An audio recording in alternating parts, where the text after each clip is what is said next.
Hello students, आज के इस वीडियो में हम बात करेंगे लिबरलाइजेशन के बारे में। लिबरलाइजेशन जिसे हम उदारीकरण भी कहते हैं। जैसा कि हमें पता है कि 1991 के क्राइसिस को मीट करने के लिए हमने आईएमएफ और वर्ल्ड बैंक को अप्रोच किया था। तो उन्होंने हमें फाइनेंशियली हेल्प किया था, अराउंड $7 बिलियन की हेल्प हमें दी गई थी। लेकिन उन्होंने हमारे सामने कुछ कंडीशंस रखे थे। हमने उन कंडीशंस को एक्सेप्ट किया और अपने कंट्री में न्यू इकोनॉमिक पॉलिसी 1991 अनाउंस किया। इसे हम एलपीजी मॉडल ऑफ ग्रोथ भी बोलते हैं।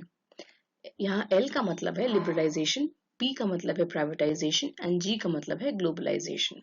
तो आज इस वीडियो में हम लिबरलाइजेशन पे ही बात करेंगे। अब लिबरलाइजेशन क्या है? Liberalisation of economy means removing the controls and restrictions. इसका मतलब है कि लिबरलाइजेशन में हम कंट्रोल्स और रेस्ट्रिक्शंस को हटाते हैं जो कि इम्पोज किया गया था, लागू किया गया था बाय द गवर्नमेंट इटसेल्फ। ठीक है, तो what is liberalisation? Removing the controls and restrictions imposed by the government. हमने ये रेस्ट्रिक्शंस इसलिए भी हटाए क्योंकि यही रेस्ट्रिक्शंस जो थे, यही कंट्रोल्स जो थे, ये एक मेजर ऑब्स्टिकल, एक बाधा सिद्ध हो रहे थे in the process of growth and development.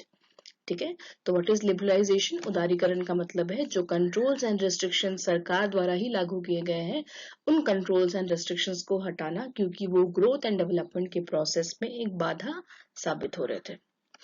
अब जो रेस्ट्रिक्शंस हमने हटाए हैं, जो रिफॉर्म्स हम लेकर आए थे लिबरलाइजेशन के अंडर, उसे हम कुछ कैटेगरीज में डिवाइड करेंगे। सबसे पहले इंडस्ट्रियल सेक्टर रिफॉर्म्स। इसका मतलब है औद्योगिक क्षेत्र में लाए गए सुधार। हमने इंडस्ट्रियल सेक्टर में क्या कंट्रोल्स, क्या रेस्ट्रिक्शंस को लिफ्ट किया, उसके बारे में हम बात करेंगे। दूसरा, फाइनेंशियल सेक्टर रिफॉर्म्स। इसका मतलब है वित्तीय क्षेत्र में जो भी सुधार लाए गए। Third and fourth, tax reforms and foreign exchange reforms. Foreign exchange में रिफॉर्म्स इसलिए भी लाना जरूरी था क्योंकि हमारे पास जो फॉरेन एक्सचेंज रिजर्व्स थे वो काफी लो हो गए थे, काफी कम हो गया था फॉरेन एक्सचेंज रिजर्व्स हमारे पास। एंड लास्ट है trade and investment policy reforms, जिसे व्यापार और निवेश नीति में जो सुधार लाए गए। तो आज के इस वीडियो में इन 5 सेक्टर्स में, industrial sector, financial sector, tax, foreign exchange, trade and investment, इन सब के अंतर्गत क्या क्या रेस्ट्रिक्शंस को हटाया गया उसके बारे में आज हम डिटेल्स में डिस्कस करेंगे। शुरू करते हैं इंडस्ट्रियल सेक्टर में लाए गए रिफॉर्म्स से, मतलब औद्योगिक क्षेत्र में लाए गए रिफॉर्म्स से। लेकिन इसमें जो रिफॉर्म्स लाए गए, इससे पहले ये इंपॉर्टेंट है कि आप इसके बैकग्राउंड को समझें। इंडस्ट्रियल सेक्टर में लाइसेंसिंग का बहुत महत्व था। हर एक एंटरप्रेन्योर को परमिशन लेना पड़ता था गवर्नमेंट ऑफिशियल से, चाहे उन्हें फर्म स्टार्ट करना हो, फर्म को क्लोज करना हो, या ये डिसाइड करना हो कि कितना अमाउंट ऑफ गुड्स को प्रोड्यूस करना है। साथ ही साथ प्राइवेट सेक्टर को बहुत सारे इंडस्ट्रीज में अलाउ नहीं किया गया था, एंड कुछ गुड्स ऐसे थे जो कि सिर्फ स्मॉल स्केल इंडस्ट्रीज उनका उत्पाद कर सकती थी। So, given this background, a new industrial policy was introduced on July 24, 1991. तो ये ऑब्जेक्टिव के पॉइंट ऑफ व्यू से भी इंपॉर्टेंट है कि ये जो न्यू इंडस्ट्रियल पॉलिसी है वो कब अनाउंस किया गया था। तो it was announced on July 24, 1991।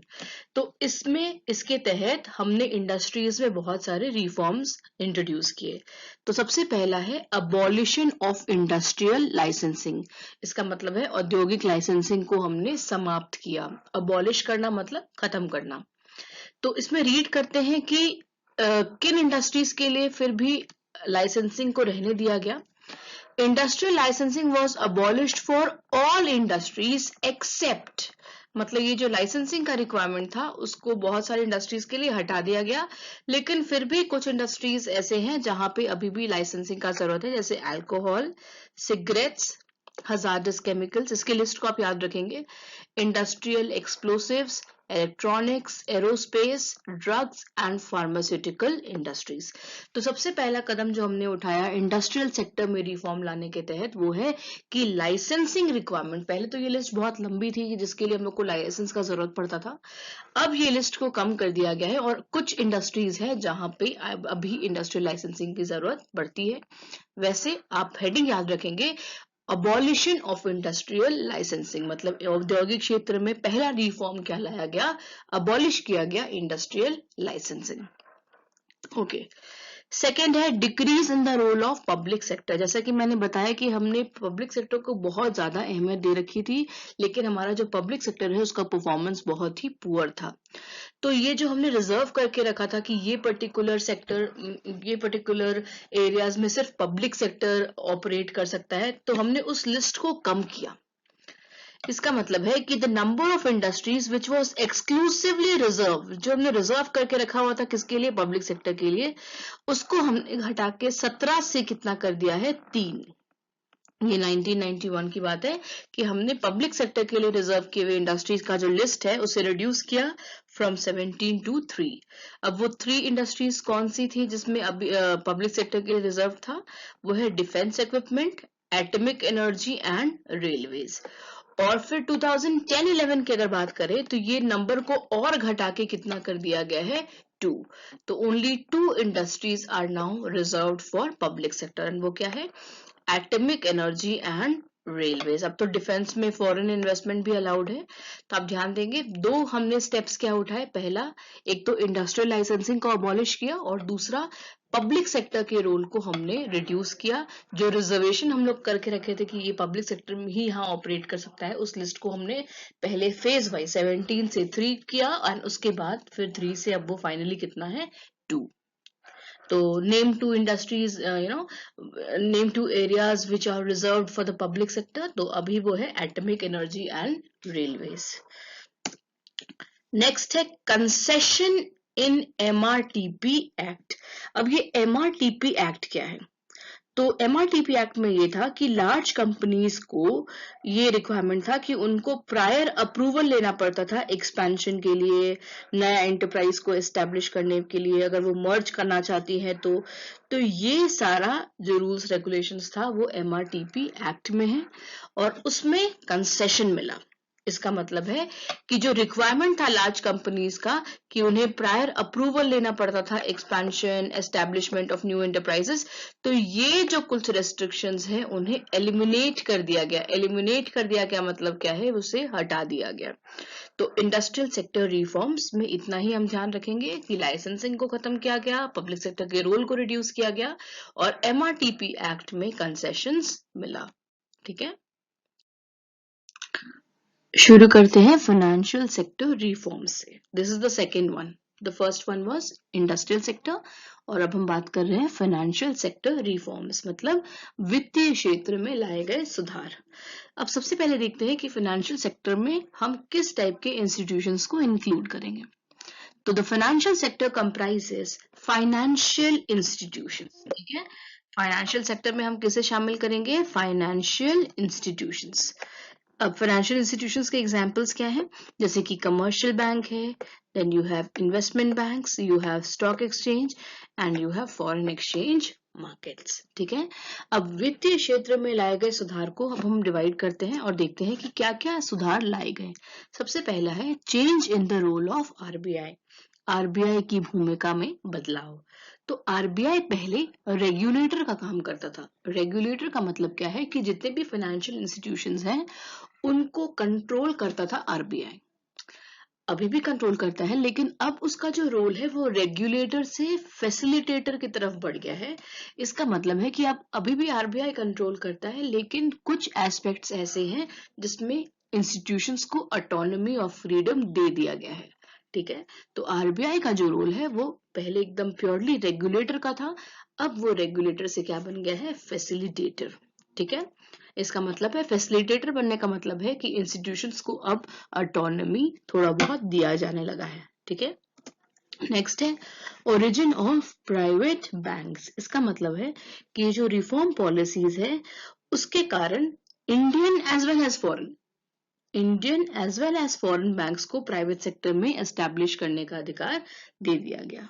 ठीक है, तो अब प्राइवेट सेक्टर के आ जाने से नेचुरली बैंकिंग सेक्टर में कंपटीशन आया होगा, तो बेटर सर्विसेज कस्टमर्स को दी जाने लगी। ठीक है, नेक्स्ट है increase in limit of foreign investment, विदेशी निवेश की सीमा में वृद्धि। इसका मतलब है बैंकिंग सेक्टर में किए जाने वाले फॉरेन इन्वेस्टमेंट की लिमिट को बढ़ा दी गई। अब ज्यादा फॉरेन इन्वेस्टमेंट बैंकिंग सेक्टर में किया जा सकता है। नेक्स्ट है ईज इन एक्सपेंशन प्रोसेस, विस्तार प्रक्रिया में आसानी। जो बैंक्स एक्सपेंशन करना चाहते हैं, अपने ब्रांचेस को बढ़ाना चाहते हैं, तो वो कुछ पर्टिकुलर सेट ऑफ कंडीशंस को जो पूरा करती हैं, अगर वो कंडीशंस पूरा हो जा रहा है उस बैंक से, तो उसके एक्सपेंशन प्रोसेस को आसान कर दिया गया है। पहले वो बहुत कॉम्प्लेक्स था, बहुत सारी चीजों में उनको अप्रूवल, अब क्या है कि कुछ कंडीशंस उनको अगर वो पूरा करती हैं तो बैंक्स को फ्रीडम है कि वो अपने ब्रांचेस को एक्सपैंड कर सके। लेकिन यहाँ ये ध्यान रखना है कि आरबीआई के कंट्रोल को एलिमिनेट नहीं किया जा सकता है, क्योंकि अकाउंट होल्डर्स का जो इंटरेस्ट है उसको बचाए रखना है, ठीक है। लेकिन फिर भी बहुत हद तक जो कंट्रोल्ड एनवायरनमेंट था बैंकिंग सेक्टर का, पूरा रेगुलेटेड एनवायरनमेंट था, अब वो एनवायरनमेंट में थोड़ा it has become more easy going, because कुछ रेस्ट्रिक्शंस को अपलिफ्ट कर लिया गया है। जैसे प्राइवेट सेक्टर का और प्राइवेट सेक्टर बैंक्स आने लगा, फॉरेन इन्वेस्टमेंट का लिमिट बढ़ गया बैंकिंग सेक्टर में, ठीक है, और एक्सपेंशन प्रोसेस तो डेफिनेटली इजी हो गया। Now let us talk about tax reforms. Tax reforms refers to the reforms in taxation. Now what is tax? Tax is a compulsory payment, legally compulsory payment, which is imposed by the government. सरकार उसे impose करती है और ये government के लिए एक बहुत important source of revenue होता है, ठीक है। अब इससे संबंधित जो पॉलिसी है, tax and public expenditure policy, इसे हम फिस्कल पॉलिसी बोलते हैं। तो you may be asked a question, what is fiscal policy? तो fiscal policy is the policy of the government, जो कि किससे संबंधित है? तो भाई दो चीजों से संबंधित है, एक है टैक्स और दूसरा है पब्लिक एक्सपेंडिचर। अब टैक्स रिफॉर्म्स में हम अब पढ़ेंगे कि हमने क्या चेंजेस इंट्रोड्यूस किए। सबसे पहले है रिडक्शन इन टैक्सेस, करों में कमी। अब ये एक एक्सेप्टेड फैक्ट है कि अगर आप टैक्स रेट्स को कम रखेंगे तो नेचुरली लोग सेव करेंगे और अपने इनकम को वॉलंटरली डिस्क्लोज करेंगे, मतलब वो टैक्स को इवेड करने की कोशिश नहीं करेंगे। लेकिन अगर आप हाई रेट्स ऑफ टैक्सेस रखते हैं, बहुत हाई रेट्स ऑफ टैक्सेस, तो लोग टैक्स की चोरी करेंगे। They will not disclose their true source, true income, they will start hiding and manipulating accounts, ठीक है। तो टैक्सेस को रिड्यूस किया गया and since 1991 there has been a continuous reduction in the taxes, ठीक है। Reforms in indirect tax, indirect tax हो गया अप्रत्यक्ष कर। अब हम इसके बारे में जान ले कि टैक्स दो टाइप के होते हैं, एक डायरेक्ट टैक्स और एक indirect tax. Income of the individuals and profits of companies पे लगने वाला जो टैक्स है, जिसका बर्डन शिफ्ट नहीं किया जा सकता है, वो है डायरेक्ट टैक्स, जैसे income tax, corporate profit tax. इस सेकेंड पॉइंट में हम बात कर रहे हैं इनडायरेक्ट टैक्स के बारे में। तो इनडायरेक्ट टैक्स होता है सबसे पहले कि ये इम्पोज होता है गुड्स एंड सर्विसेज पे, ये इम्पोज होता है। तो जैसे जीएसटी एक इनडायरेक्ट टैक्स है। अब इनडायरेक्ट टैक्स में रिफॉर्म लाना इसलिए जरूरी था ताकि एक कॉमन नेशनल मार्केट रहे गुड्स एंड सर्विसेज के लिए। एंड थर्ड रिफॉर्म हम क्या लेकर आए हैं? सिंप्लीफिकेशन, आसान करना, सरल करना। क्या चीज को? टैक्स प्रोसीजर को, मतलब कर प्रक्रिया को हमने सरल बनाया ताकि बेटर कंप्लायंस हो सके, ठीक है। तो ये थर्ड सेट ऑफ रिफॉर्म क्या है? Simplification of tax procedure, okay. अब बात करते हैं हम फॉरेन एक्सचेंज रिफॉर्म्स के बारे में। जैसा कि हमने पिछले वीडियो में भी डिस्कस किया था कि हमारा जो बैलेंस ऑफ पेमेंट पोजीशन था वो डेफिसिट में था। इसका मतलब है हमारा इंपोर्ट्स ज्यादा था और हमारे एक्सपोर्ट्स जो थे वो काफी कम थे, और हमारे पास जो फॉरेन एक्सचेंज रिजर्व्स थे वो भी बहुत कम थे। तो इस क्राइसिस को मीट करने के लिए भी बहुत सारे reforms, foreign exchange reforms introduce किए गए। शुरू करते हैं। सबसे पहले डीवैल्यूएशन ऑफ इंडियन नेशनल रूपी। Now devaluation of Indian national rupees को हमें समझना होगा। इसका मतलब है कि डोमेस्टिक करेंसी के वैल्यू को रिड्यूस करना, लेकिन ये गवर्नमेंट द्वारा किया गया, ठीक है। डिवैल्यूएशन से मिलता जुलता एक टर्म होता है डेप्रिसिएशन। आप ध्यान देंगे कि डिवैल्यूएशन और डेप्रिसिएशन दोनों का मतलब सेम होता है। $1 रुपीज 60 से मान लो अगर $1 रुपीज 70 हो जाता है, इसका मतलब है कि पहले $1 को खरीदने के लिए हमें 60 रुपए लगते थे, अब $1 को खरीदने के लिए हमें 70 रुपए देने होंगे। मतलब कि more Indian rupees are required to buy $1 इसका मतलब है कि हमारे डोमेस्टिक करेंसी के वैल्यू में कमी आई है। तो डेप्रिसिएशन में भी यही एग्जाम्पल जाएगा और डीवैल्यूएशन में भी यही एग्जाम्पल जाएगा।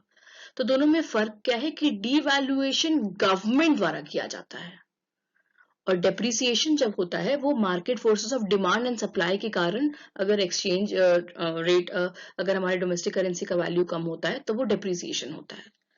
तो डीवैल्यूएशन ऑफ इंडियन नेशनल रूपी का मतलब क्या हुआ कि डोमेस्टिक करेंसी के वैल्यू को ऑफिशियली गवर्नमेंट द्वारा रिड्यूस किया गया। अब ऐसे करने से क्या होगा, सपोज $1.60 था, अब $1.70 कर दिया गया। इसका मतलब है कि इससे हम बैलेंस ऑफ पेमेंट के डेफिसिट को कम करने की कोशिश कर रहे हैं।